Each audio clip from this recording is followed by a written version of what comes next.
3, 2, 1. Hey, all you shredders out there. This is Stacy Catmull, and I'm coming to you live today from the Shred Studio. I'm really, really excited to be a guest host today on Shred, and I'm going to be bringing you a segment every single week on Wednesday, and it's called Women Crush Wednesday. It's just a way for us to get all of the women out there who are crushing it in front of the Shred audience and to be able to recognize and see what women in the industry are doing. So my very first guest on my Women Crush Wednesday show is Corrina Carter. I'm really excited to have her. She is from Virginia, Fredericksburg, Virginia. She's been in the industry for 23 years and she's owned her own brokerage for the last 15 years. What else do we need to know about you, Corrina? Stacy, that's a lot right there, right? So I have been in the mortgage industry for 23 years, and 2020 will be my 15th year anniversary. We run a shop out of Virginia Beach, Virginia. I have 28 loan officers, and my son helps me run the operations. My daughter helps with accounting. We have 2 great processors here who are sisters. So we are a family business and growing. That is so awesome. So, Corrina, tell us a little bit. How did you get into the mortgage industry, and then how did you get to where you are now? Just give us a brief story, a brief timeline. I'm going to give you as short as I can because I love this story. I love that you love it. That's awesome. I moved from Fredericksburg to Virginia Beach. It's a 2-hour drive. I moved down here without a job, did timeshare for a year down at the beach. I was doing really, really good, making good money. And my nephew, unfortunately, got some bad news at 4 years old, and he came down with leukemia. Oh, wow. And my boss would not let me leave the office to go with my family. So he told me if I walked out that door, never come back. Oh, wow. And so I walked out that door. I never went back. And 2 weeks later, I was looking for a job. My girlfriend called me, who was working with me then, said, I know a guy who needs someone to help him in mortgages. I said, I don't even know how to spell mortgages. What the hell do I do? What do I do? So needless to say, fast forward, 8 years later, I'm owning my own company. That's amazing. In between that time, worked at a couple different companies, was a branch manager, and learned really the difference of brokering and what I decided that I liked to do. And I really liked brokering loans. So setting up with different investors, being able to offer different programs and products to each one. So I decided, hey, this is what I'm going to do. So fast forward 8 years later, I kept trucking and I learned everything that I could, went to every conference I could, and went to every training that I could. And I still do today. So that's awesome. Now I'm 15 years into owning my own company. And again, we have a lot of family here and we love it. That's so great. So one of the things that I love about women in this industry is that they are fighters, right? Everybody kind of has a story about how they got in the industry, and it was usually followed by something like going really horrible in their life to begin with. And so then they just got into mortgage, and then they just kind of fought and clawed and did everything that they needed to do in order to get to where they are now. I love that about mortgage women. So tell me, what do you think was the key for you to be able to catapult yourself from a lady who didn't know anything about mortgages to 8 years later owning your own business? Well, one of the things we did when I first started, and I would call it, I was a Girl Friday. I was actually that person that went to the courthouse and looked up notes and said, hey, this note is over 7.5% when we used to record them. Oh, he wow. could be a good refi, and I take that back. So we worked and stayed late and was able to do everybody's work. And about 9 months in, we were like, wait a minute, we're doing everybody's work. We should be getting paid for this. So we went to the boss, and he literally told us, even at our first shop, well, we have 2 women on staff that are loan officers. I think, okay. And the rest were men, and they had about 50 loan officers. So we're like, okay, if you give us a shot, give us 3 months, we're going to come up with this X, Y, Z. And on the 3rd month, we both hit a certain percentage and a certain dollar amount that we brought home, and we never looked back. So really, when you say fighting and clawing, it kind of has been a different process, I do believe, because I do feel like I was interviewed differently as well, too, when I wanted to become a branch manager. Oh, interesting. Tell us about that. So my experience with that was what gave me the right to apply to be a branch manager and to then start hiring people, and what was my experience. Then I looked at my counterparts who were in my area, similar companies or with the same company, and I was like, they don't even have as much experience as I do. And I thought I went through a brutal process of getting hired. So at that point in time, I decided, okay, this isn't going to be long lasting. I think I need to do my own. And That's that's what I awesome. did. So tell me, like, okay, so you guys have 28 loan officers now. You have an operation that's up and running. What has helped you to build your own brokerage? I mean, like what how do you recruit? I mean, I just want to know everything, right? How are you bringing in loan officers? How are you managing people? Do you work with new loan officers? Do you work with, seasoned loan officers? Just tell me about your brokerage and how it works. Okay. Well, we do work with new loan officers, so I do not mind that at all because I have been an NMLS provider for 10 years too, which we haven't talked about. So I've been doing continuing education.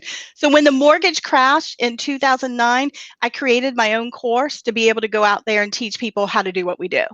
Okay. So then I met tons of people all over the country and mostly my area, Virginia, North Carolina, Maryland. So I got to know other loan officers too as well. Then I got to be more reputable in that arena as far as teaching. And then I Right. stopped teaching and only did continuing education in the fall. So that kept me in front of my peers as well too. And it kept me to be, I guess you could say, established or respected to say, Right. okay, she knows what she's talking about. So I've never cross recruited out of my classes. So that wasn't something that I did, but it just puts me out in my area saying, okay, she's a teacher, she's a trainer, go to her. I've trained CEOs assistants, I've did other things with my peers. So also I'm not inferior to them. They let me come in. They let me Okay. talk to their people. So putting that out there, we work with newbies, we work with experienced loan officers, and we're not afraid to bring people on and teach them the business and let them go open their own shop too. Okay. So So you're a full service shop. we're a full service shop, absolutely. So that's what we like to do. Now, not everybody's tended to run a business themselves. So most of them come on board and they stay with me. Right.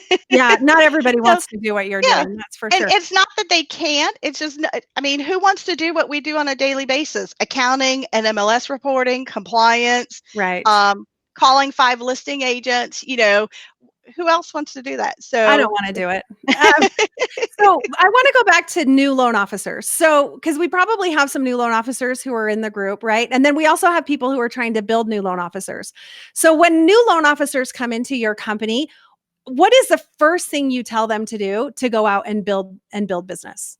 education. So going out and trying to teach agents what products are out there and also harp on the products that most loan officers don't want to teach. Renovation loans, non-QM loans, any other type of program, reverse mortgages. So I've been experienced, we do all that. We have a processor who is just dedicated for non-QM and renovation. Oh, okay. So in that instance, I tell them, here's what you want to do is you want to go out and share your knowledge of what your company has, that we have your back. And you don't have to know everything. You just have to know exactly program guidelines and kind of fit and do the pre-qualification status with your client. And then your back end support is going to take you home the rest of the way. So Okay. most of them get indoors because they're talking about programs and products that us old school loan officers don't want to talk about. Right. No, that makes a lot of sense. So you're kind of saying, choose a niche, find a niche, something that nobody else is doing. Because honestly, I mean, I don't really want to do renovation loans and I don't really know how to do reverse mortgages. Right. But if I was an expert in renovation loans, I guarantee you I could get in with a lot of realtors, especially right now in our Yeah, economy. Anyway, there's a lot of homes that they need some renovation, right. right. In order to be able to be active in the market. So tell me, I love hearing about your brokerage. Tell me, I want to know, like in the industry, you've been in the industry for 23 years now. What is the biggest, like your most, like that one challenge that you had to overcome and you did? And how did you do it? Okay, well, I think I'm going to go with what I shared with you a little bit personally is the grandma card. Okay. Because I love that story, and also it just gives me chills because a lot of people don't realize I'm a grandma. I have a 15-year-old and soon to be 4-year-old, so they keep me very busy. I started at a young age, but being in the mortgage industry for 23 years, even 8 years in or 10 years in, you go and say, okay, I want to be experienced. So I want to say I'm 10 years in, but you're really 8. Then you want to say I'm 12 years in, but you're really 10. So Yeah. you kind of do that thing to start, right? Hmm. But then once you get to that 10 and 12 years, hey, I've been owning my own shop for 4 years. I'm sitting in a room with 98% men, most of them older than me at that time, and I was 38 to 42, and they don't listen to anything I say.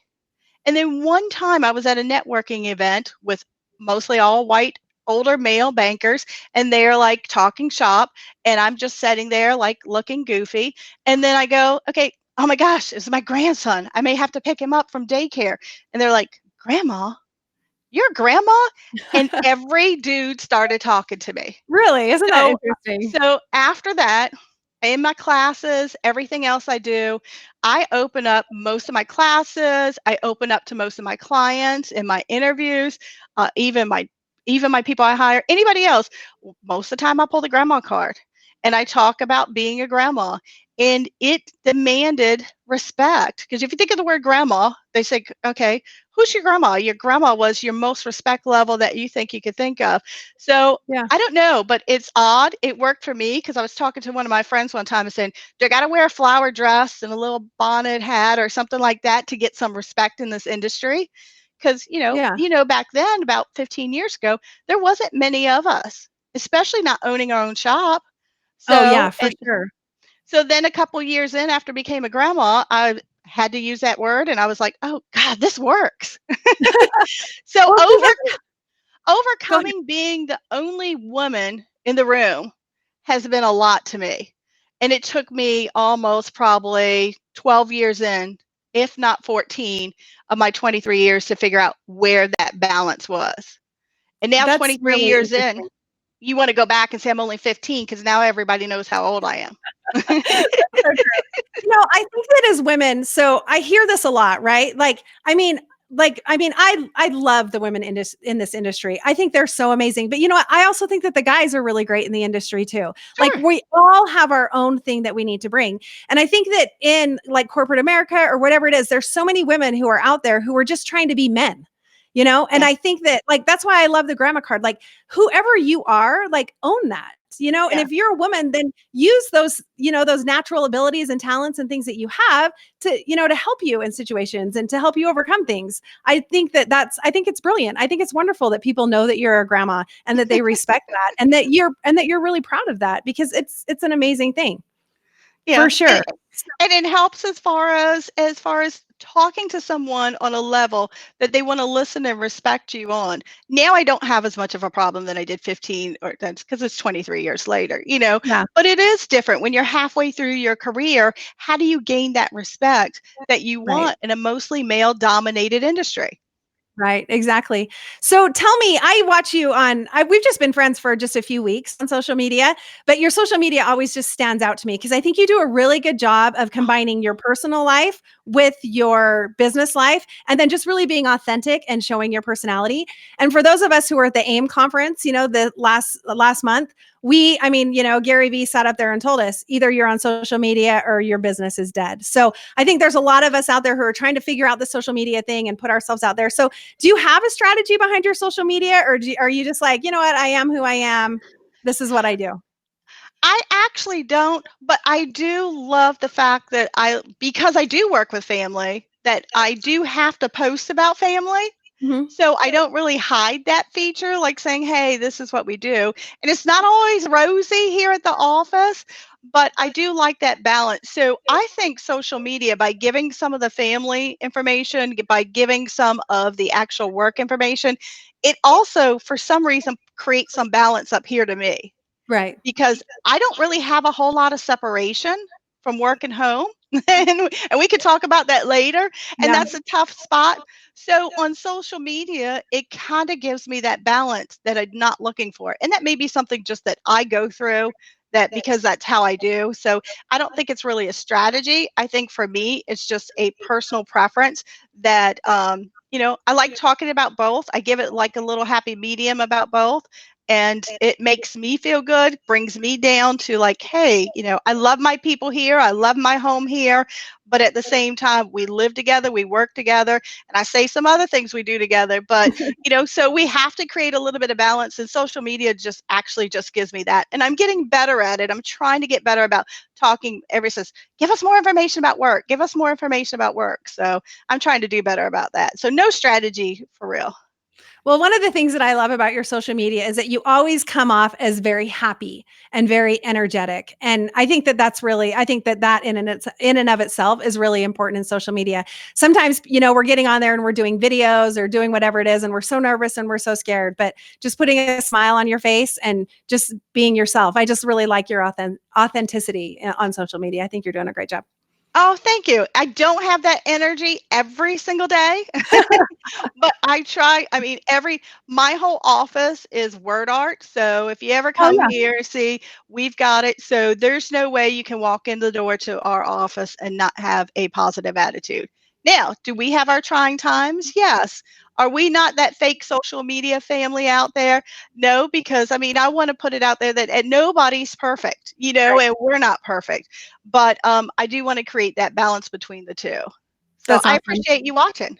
Yes, for sure. So, last thing before we wrap up, I just, out of your 23 years of experience, what is one tip that you want to leave with the women in our audience today? Never say never, right? And then my whole thing is whatever tools you can put in your tool belt, go get them. Because the more tools you have, the more you can provide for your clients.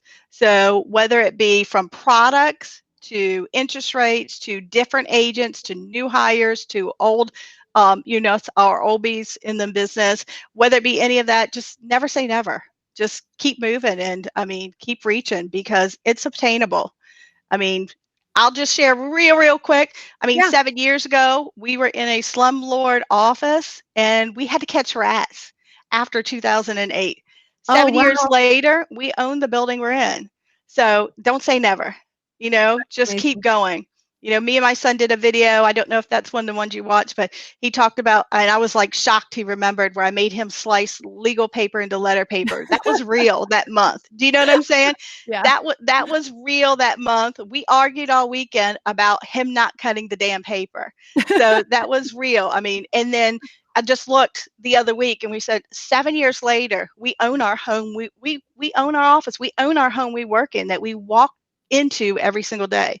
So never say never. And That's use such all an the tools you accomplishment. can, yeah, use all the tools you can find. I love that. That's such an accomplishment. Karina, thank you so much Oh, for your time today. It was so fun to get to know you better.